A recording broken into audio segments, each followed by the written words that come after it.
Hi and welcome to another Tabitha's Glass Emporium YouTube video. Today we're looking at this, which is a landscape made using pattern bars.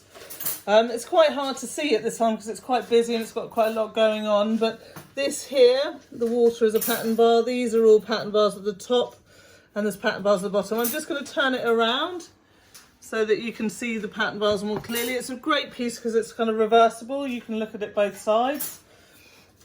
And it works really nicely then on this wave mould as a freestanding piece. So the first thing I did was look at the size of my mould, and I want to make sure that this fits on a big wave mould.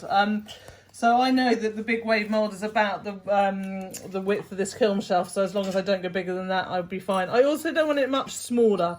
If it's too small on a wave mould, you don't get a good wave and it doesn't stand up so well. So I've kind of looked through and chosen some pattern bars that I like. These are various ones we have in stock, and I was sort of looking for a good kind of mountain scene at the top, so I've gone with these kind of shapes. Now this is going to go in on a full fuse, but we're not going to lose much of the shape because it's kind of quite so much, and these are quite thick pattern bars. They're not going to pull back that much. They will a little bit shrink, but not too much. So the first thing I need to do is put a mask on, and I just want to cover each one of these with a thin layer of powder before I put them down. So I'm going to do that and then come back to me. So now I'm going to fill the in-between bits with frit. Now you need to sort of think about what you want in your landscape. Now this is going to stand up in a wave, so it is going to let light through from behind, and that's what I really want, because this middle water section, which is kind of my river, is going to be have lots of light coming through.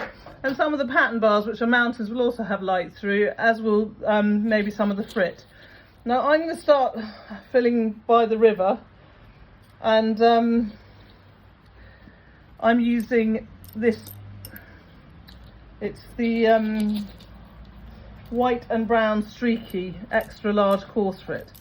Now I'm mostly trying to get it in here. Now of course I've managed to blow some of the powder off, which was very stupid of me, but I also, because I know that this is going to be fired again, I can always add a bit more powder then, and I might just add a kind of layer of powder right at the end to make sure all the pattern bars have a really good covering.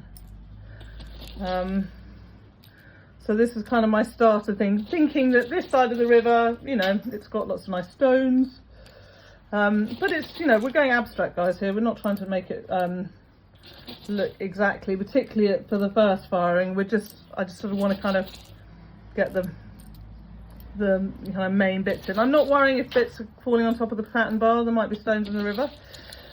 This side of the river I'm using the coarser frit. Now for the other side of the, this is extra large. The other side of the river, I'm going to do a little layer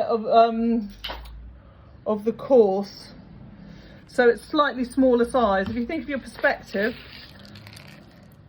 things closer are bigger, things further away are smaller, so you'd use your different size frits whether you're closer or further away. So that's what I'm going with here, slightly smaller size frit. That's quite a small area to fill, and some are going on top. I think this is going to displace the powder a bit, and so I will at the end go over with a nice layer of powder. This is the second one of these I made. The first one I put the powder on at the end, and I thought, oh, this time I'll remember to put the powder on at the beginning.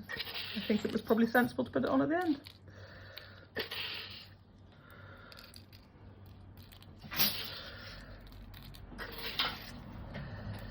So I'm just filling this here, and then I'm going to sort of put at the back here, I'm using a finer frit again because I want it finer, but I also do need a bit of bulk, because otherwise, I need 6 ml of glass there, otherwise this won't join together. So this is some emerald green,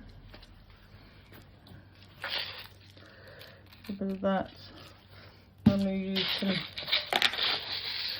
light green,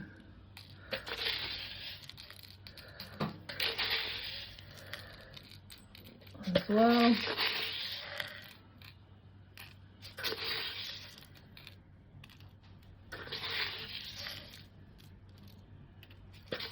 I'm not worrying if bits of lumps are going on the pattern bars, it will all kind of blend together.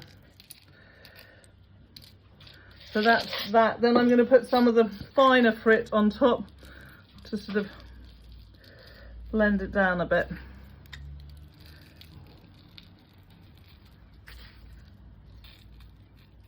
Again, not worrying if it's going on the pattern bars.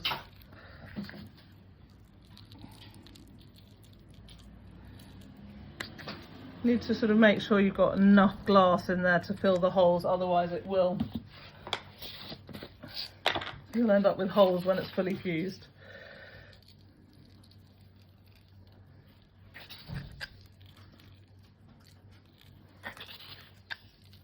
So this is light aventurine green I'm putting on now, and before that I think it was pea pod. So that's quite thick. I'm probably going to add a bit more here, maybe some more transparent, but I don't want to show you the whole thing, otherwise it gets quite boring for you to watch. I'm also going to put a bit of the coarse, as well as the extra large here, because it's quite good to have kind of both coarse and extra large. And I'm now going to kind of carry on filling in these areas with the coarser frit. I'm using some jade, and just basically any greens you've got around. I've got some jade, I've got some emerald, I've got some pine green, and I'm going to fill up all this area. So here it is. As you can see, I've filled in all the kind of gaps with quite a lot of frit. Now you do need to go heavy-handed on this, guys, otherwise you won't have enough frit there to make sure you have a cohesive piece that's all fused together into one slab. Now, so far I've just literally done the kind of brown and white frit and green, but I always like to add another colour. Now my kind of signature colour on this one is going to be a bit of purple. So this is dusty lilac coarse frit that I'm just sort of going to place around. I'm going to do a bit more of that in a minute. And then I'm also going to use some fuchsia very fine. It's expensive, this stuff, fuchsia, but it's good. And I tend to, if you scatter it really thinly, you won't really get the effect of it. But if you can see, I've put a kind of big blob there, you will get the effect of the fuchsia and be able to actually see it as sort of highlighted colour. Otherwise, it will just sort of disappear. So you do need to put quite a sort of big chunk wherever you're going to put it, to really be able to see it. And I'm also going to put a bit of, like, of course I love all these pinks, which are expensive, cranberry pink, and do the same, just put a little bit of that around. I'm now going to put a bit more of the coarse dusty lilac on, and then when it's done and ready to go in the kiln, I'll show you again. So as you can now see, I put some of the kind of purple dusty lilac coarse frit on. I also found some medium frit, and I've put a little bit of that over it too. So this will go in the full fuse. When we're putting this on the full fuse, I also want to do 2 trees.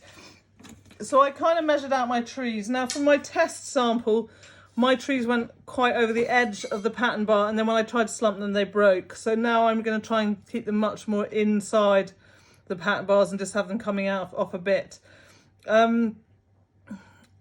So I'm looking at kind of 16 centimetres.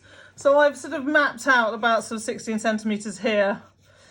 And I'm going to I'm using a bit of deep royal purple for the trunk. I want them sort of two-tone, the trees. So I'm using sort of deep royal purple on the trunk, and then I'm using the dusty lilac for the, I'm making Miller's job really hard by switching between 2 trees, so it makes her filming. I will stick to 1 tree, Miller. Will that make it easier? Yes, thank you. Yes, so I'm putting the dusty lilac on the branches, and literally just very simply kind of building up your tree like this. It's going to go on a full fuse with the other thing, so it doesn't need to, you know, I don't need to worry. If the tree ends up a bit too big, I can always trim it down before I put the leaves on. And so it's just sort of thinking of a nice tree form like this. So kind of that one's ready, and then might put a kind of a smaller branch on like that. You just need to make sure that there's enough of a join between the branches that they won't kind of come apart in the kiln. But you don't want too much, otherwise, you know, there's quite a lot going on there, and you could end up with a blob. So I'll probably end up to do a shorter, smaller branch like that. So kind of that's the idea. Just a sort of nice tree shape, and I'll do the other one, and then this will all go on the kiln. It's just going to go on your standard full fuse firing for this one, and we'll see how it is when it comes out. So here this is out of the kiln. I think it looks fantastic, really good. If I hold it up, you can see the kind of light coming through from the back, which is why I want this piece to be done in a wave mould so it can be freestanding. The trees are good as well. Guys, I've made a bit of a boo-boo though. If you're doing trees like this, it's better to do it on a freshly washed kiln shelf rather than on thin fire. The thin fire rolls up at the edge otherwise. You can't see it because I've now sandblasted it off. But it rolls up on the edge and it's not a very nice finish. So you're better off doing this on a freshly washed, kiln washed shelf, unless you have access to a sandblaster or you don't mind kind of scrubbing it off with a scrubber afterwards. So those are those.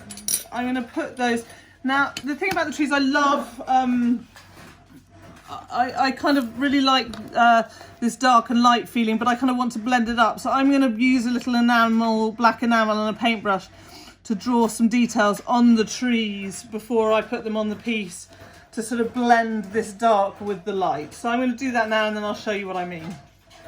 So as you can see, we put some enamel on the trees that's sort of blending them, the dark glass at the bottom to the top to give this feeling of the swirls. Now I put them on the piece and I've put 6mm fibre paper around where the leaves and the trees want to be. This is going to stay on here for the whole project, when including the slumping, which is going to help kind of keep it secure. I forgot to do that when I did my first test piece. I also made it too short for the mould, and as you can see, all the branches broke off. So you're going to need to hold that fibre paper there to help support these during the slumping process too. So I'm now just going to put the leaves on the trees and we'll go from there. So we've got the leaves on the trees. Now I want to add a bit along the water here.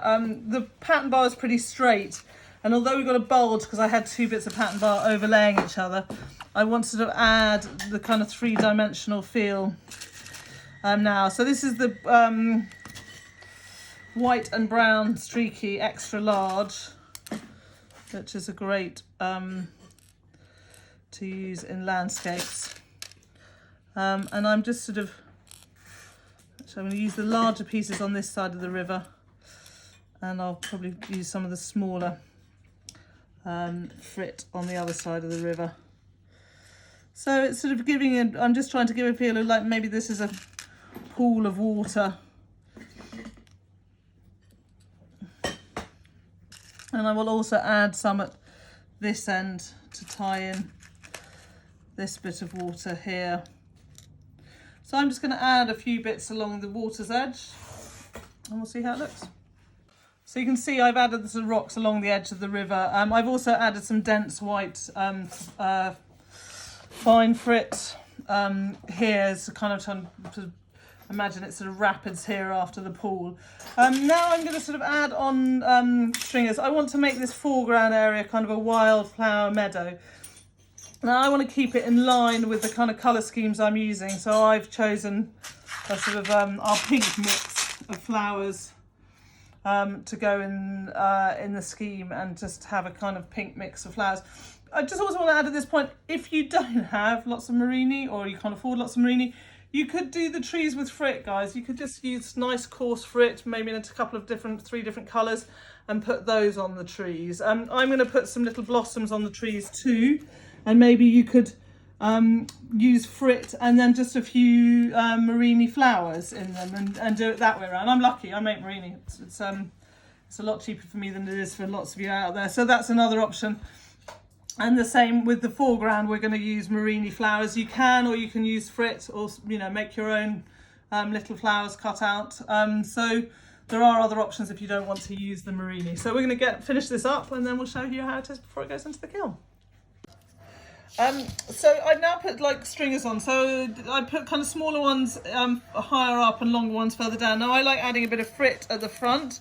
I put a bit of the gel glass tack glue. Everyone always asks. There you go, that is it. It's from Bullseye. I love it. It's they do 2. They do the blue one and the kind of the red one, which is better for holding if you've already got glass on. But anyway, this is I put a kind of a line of the blue gel glue on, and I'm just going to add some coarse frit. This is my mint and adventurine that I always use. And I'm going to add some pine and some other frit in the foreground before I start adding the flowers. Now I put the frit on, I want to make sure there's no random pieces at the front here, because I don't want them this is going to be slumped, and I want a solid line at the bottom, otherwise the slump piece won't stand up properly. So I'm just going to clean all this off into a little pot, and I might try and add some back onto the project so I don't waste it, but I certainly don't want it kind of at the front here, so I'll get all these pieces up. I'm going to start putting these mixed flowers on. We've got some pink mix here, and I really like, this is basically the end of a line of murrine I made, which were these sort of pastel star flowers. If anyone loves them, let me know and I might remake them. So it's looking quite busy, but I love it. We put the pink flowers in the trees over here, and then just put a sort of scattering of flowers in the meadow. I'm then going to do my normal, which is just to add a bit of frit. This is the dusty lilac medium frit down here. I'm also going to add some fine deep royal purple transparent. Probably won't really show up very much, but a little bit here and there. I want to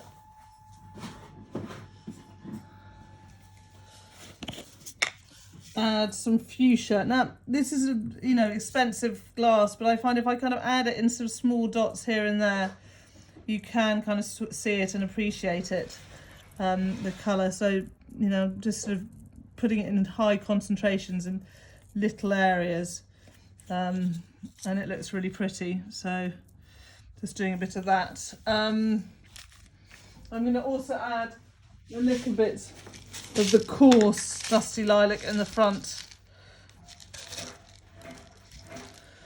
to just break up the green front a bit and add to bring the sort of purple colour that you can see on the trees and in the background into the foreground.